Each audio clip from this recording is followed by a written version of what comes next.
It's still kind of surreal. My balls is bigger than yours, brother. Put some respect on my name. The NFL offseason has been absolutely wild, and the biggest names in free agency have just signed their contracts. Let's break down which teams are the biggest winners and losers from this year's NFL free agency cycle. Our first winner is the LA Rams. I think that this team is hands down the biggest winner in all of free agency. I love their signings, starting with Davante Adams. They pick up the veteran wide receiver who I still think is one of the top guys in the entire NFL. He spent the last season catching passes from his good buddy Aaron Rodgers, who is in the final years of his career and dealing with injuries. And prior to that, Davante Adams had to deal with the QB situation of the Raiders between Jimmy Garoppolo and Gardner Minshew. But at the same time, Davante Adams has still been productive despite the fact that he hasn't had consistent quarterback play. And now he joins Matthew Stafford and the LA Rams. Stafford just signed an extension with the Rams, going to be on a team-friendly deal. And then you have Davante Adams, a 2-year contract, $46 million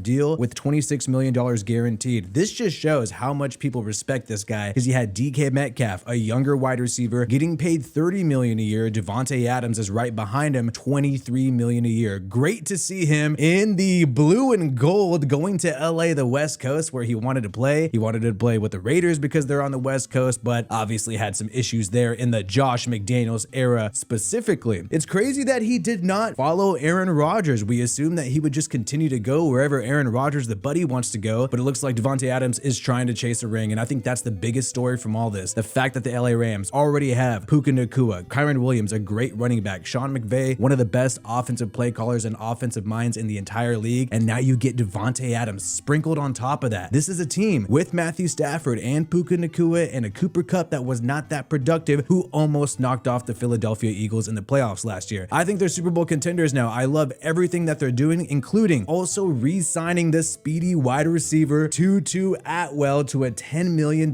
fully guaranteed contract. Got Davante Adams on the outside along with Puka Nacua. Got this speedy wide receiver if you need him as well. They are locked and loaded on the offensive side of the football. And on defense, remember, they were surprising last year with some of their young players emerging and being stars way earlier than many of us realized. And now they're also adding on the defensive side of the football Poona Ford, who had a really good season with the LA Chargers last year. Looks like he's going to be able to stay in SoCal and then sign with the Rams, a 3-year deal worth almost $30 million. Puka Nacua is on cloud 9 right now. It's still kind of surreal. I was connected with him over text. I think he's out of the country right now. I'm trying to get on the world tour with him, but I think it'll be sweet. We'll see when he gets out here. I know he's a basketball player too, so I gotta see what his jump shot looks like. Davante Adams was frustrated with the Raiders catching balls from Jimmy Garoppolo, went viral saying that he was gonna lose his life taking so many hospital balls. Well, he better hope that Matthew Stafford stays healthy throughout the season because Jimmy G is re-signing with a backup quarterback contract with the Rams. So Davante better watch out because if Stafford goes down, those hospital balls are going up. Our first loser, the Seattle Seahawks. The Seattle Seahawks today on the opening day of free agency just signed quarterback Sam Darnold, the former Minnesota Viking, former New York Jet, to a 3-year contract worth up to $110 million. This is actually pretty crazy because you thought this team was going full rebuild. They traded away Geno Smith, the man who's been the starting quarterback there for the past 3 years, just for a 3rd-round pick to the Las Vegas Raiders. Not only did they get rid of Geno Smith, the starting quarterback who a lot of people on that team like, the Seattle Seahawks also traded away DK Metcalf, star #1 wide receiver, to the Steelers for a 2nd-round pick. He also signed a massive contract with the Steelers. We'll talk about them in just a little bit. But you would think with those two moves, not paying your best players, shipping people away, you would think they would go full rebuild mode, but instead they must believe, and this is the gamble that the Seattle Seahawks are making, that they are going to be substantially better with Sam Darnold than Geno Smith. I disagree. I think it's highly likely that Sam Darnold is a one-hit wonder because he had Kevin O'Connell, the QB whisperer, out there with the Minnesota Vikings. And now with the Seattle Seahawks, Darnold is not going to have Justin Jefferson like he did with the Vikings because the Seahawks got rid of DK Metcalf. They also released Tyler Lockett, the veteran wide receiver who I still think has some gas in the tank and made some great catches last year. So it'd be Sam Darnold throwing to Jackson Smith and Jigba. They did make a good move re-signing their linebacker Ernest Jones to a 3-year contract, $33 million. But I think hands down, you have to say the Seahawks got worse this year. They're taking a big risk this offseason, and I would have liked to see them them in this situation. Go full on with the rebuild rather than trying to patch things up and make this team better, despite the fact that you're getting rid of your top talent. Our second loser, the New York Jets. The New York Jets decided not to keep Aaron Rodgers and run it back with him for a second healthy season. And if you would have kept Aaron Rodgers, you would have also grabbed Devontae Adams. Instead, under new head coach Aaron Glenn, the New York Jets have decided to sign Justin Fields to a 2-year contract worth $40 million. That's $30 million guaranteed. This means that Justin Fields is for sure going to be on this team this year and next year. You're not going to pay him $10 million next year just for him to not pay. But I find this move very concerning. The Pittsburgh Steelers decided not to really go after Justin Fields that aggressively. They were in the mix, but ultimately they decided that he wasn't worth this kind of money, or else I think you would have seen Justin Fields commit to the Pittsburgh Steelers. And keep in mind, Mike Tomlin technically did bench Justin Fields in the middle of the season with the Steelers once Russell Wilson was fully healthy. That tells me that Mike Tomlin clearly believes that as a passer, he had more of an advantage and more of an ability to win games with Russell Wilson in his quarterback instead of Justin Fields. So this is a really risky move for the Jets. They have Tyrod Taylor under contract and Justin Fields under contract now. Clearly, they're looking for more of a mobile quarterback, and I do not anticipate them drafting a quarterback, but I just do not think that Justin Fields is definitely going to be a day one starter. It is really possible that this backfires, and it's also quite a substantial financial commitment. I would have liked to see the Jets go out there and really get a quarterback that can move past this Aaron Rodgers era, because once he struggles and once we see Aaron Rodgers on a different team doing at least decent and well, going to have a lot of fans upset that they did not just run it back with Aaron Rodgers for another year. And I also have a problem with the Jets not only losing players on the offensive side of the football, like we mentioned, Devontae Adams and Rodgers. And by the way, they basically spent a 3rd-round pick for Devontae Adams for literally renting him for a few months. That's what they did because they did not re-sign him. You also lost tons of players on the defensive side of the football. The Jets let one of their best cornerbacks walk and join the Detroit Lions. DJ Reed, who was the #1 free agent in ESPN's list at any position, is now going to be a Lion, and the Jets decided not to pay the guy. Hassan Riddick, who held out last year and was hanging out in Japan instead of being at training camp, but eventually came to terms on a contract with the Jets and played with them last year. The Jets decided to have him walk, and he is now joining the Buccaneers on a 1-year deal worth $14 million.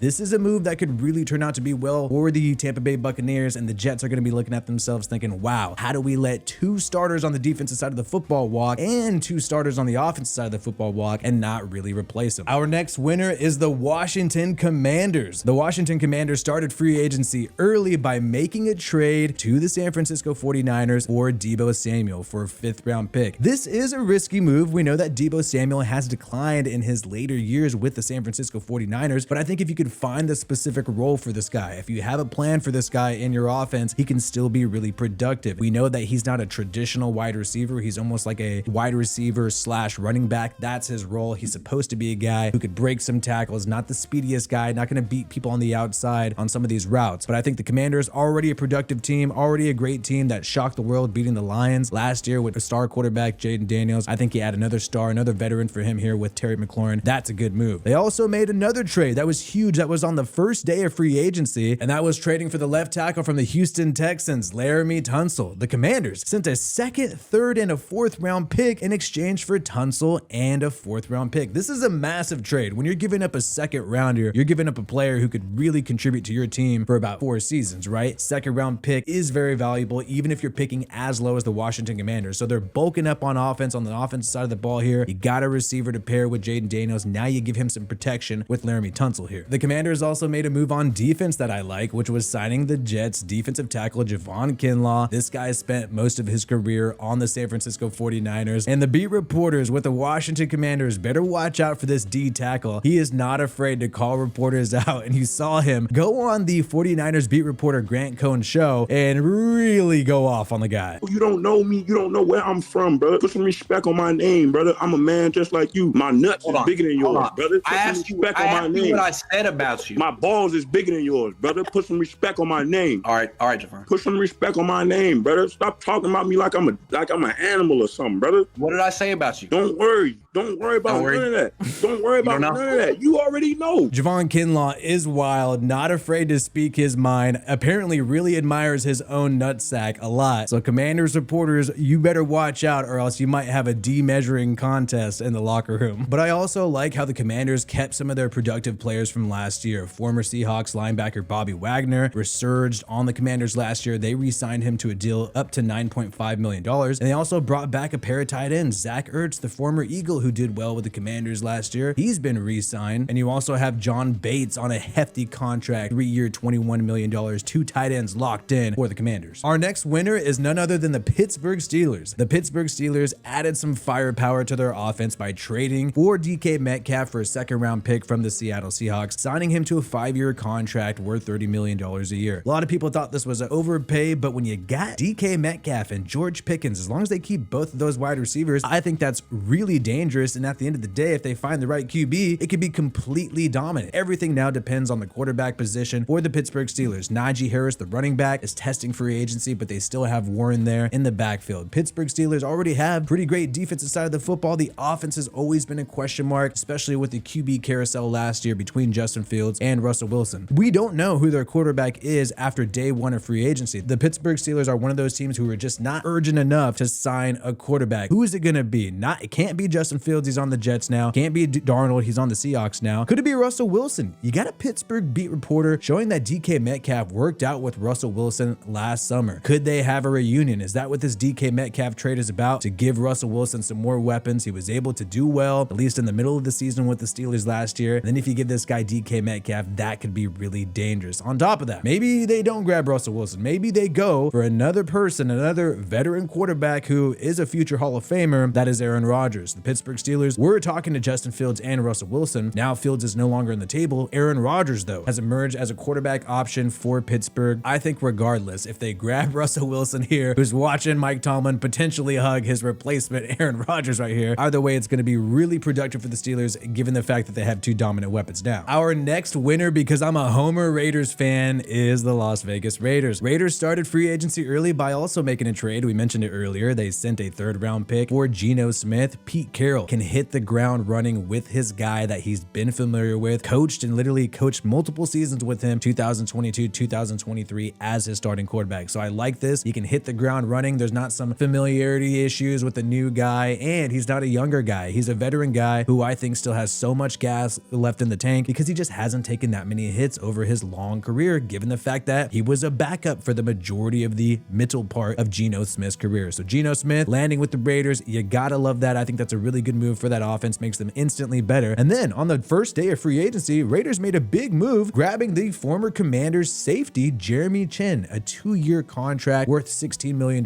This guy is one of the more versatile safeties in the entire NFL, and I think this is a pretty good value signing for the Raiders. They recently re-signed a UDFA, Isaiah Polamau. Now you complete the backfield of that secondary, grabbing Jeremy Chin there. That is a player who you know is going to be productive, is not going to let you down. Very, very high ceiling there. And a sleeper move they made, they re-signed one of their own, Adam Butler. This guy had a good portion of his career with the New England Patriots, and this defensive tackle has really been impressive over these past few years and been surprising, and now he gets rewarded with a 3-year contract worth $16 million.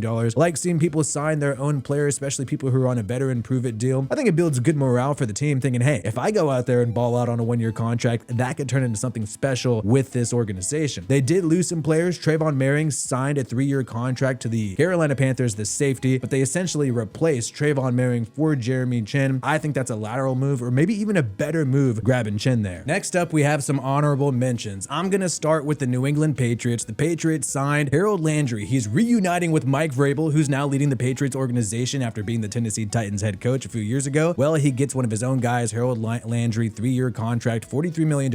I thought this was a slight overpay. Maybe Vrabel knows something that we don't know, but you saw the Patriots make tons of moves, mainly on the defensive side of the football. Really a lot of spending there on the first day of free agency. You grab Harold Landry, then you also have a massive contract where the former Eagles defensive tackle Milton Williams had to outbid the Carolina Panthers for him, and they land him. Another high value signing that I did like for the Patriots was Robert Spillane, the former Las Vegas Raider who did some really great things here the past 2 years. Patriots get him on a deal that's about $8 million a year, and also Carlton Davis able to get him, the veteran, out there in the secondary. So Patriots not making big splashes on the offensive offensive side of the football, and that's my biggest concern here. I would have liked to see the Patriots make a play for DK Metcalf, make a play for Devontae Adams. Maybe none of those guys wanted to go there, I don't know, but you really wanted to see the Patriots get some weapons for Drake May, and I think they didn't do that here. So I mean, gray area. I don't know to say that they're losers, but they're pretty damn close, and I guess they won on the defensive side of the football. Here's an honorable mention winner, which is the Tampa Bay Buccaneers. You re-signed a guy, so I didn't want to include this as a straight up winner, but Chris Godwin, the wide receiver, was said to be one of the most highly sought after receivers in this free agent class, and apparently he took a discount to stay with the Tampa Bay Buccaneers. There were some reports by NFL Network that he left $20 million on the table. He re-signs with the Buccaneers on a 3-year contract worth $66 million.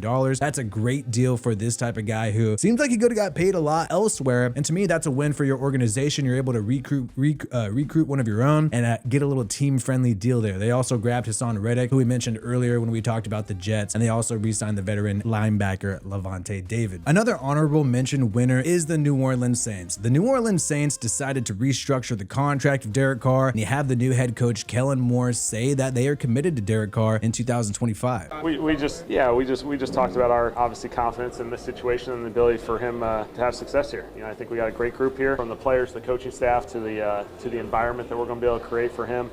I consider this a slight win. Obviously, if the New Orleans Saints would have gotten rid of Derek Carr, that would have meant a full rebuild and probably going to win only 3 to 4 games this year. Yeah, there are some fans who would say maybe that's a good idea. You want to tank, get one of the top QBs next year. But the Saints were close and had some opportunities to win the division before injuries destroyed that team in 2024. And I think the best decision to have Kellen Moore have a good start to his career as a head coach for the New Orleans Saints would be to keep Derek Carr. So I would consider this a soft win for this team, allows them to still be competitive in the weak NFC South for 2025. Now that all the top free agents have officially been signed, let's all have delusional hope in our teams for 2025.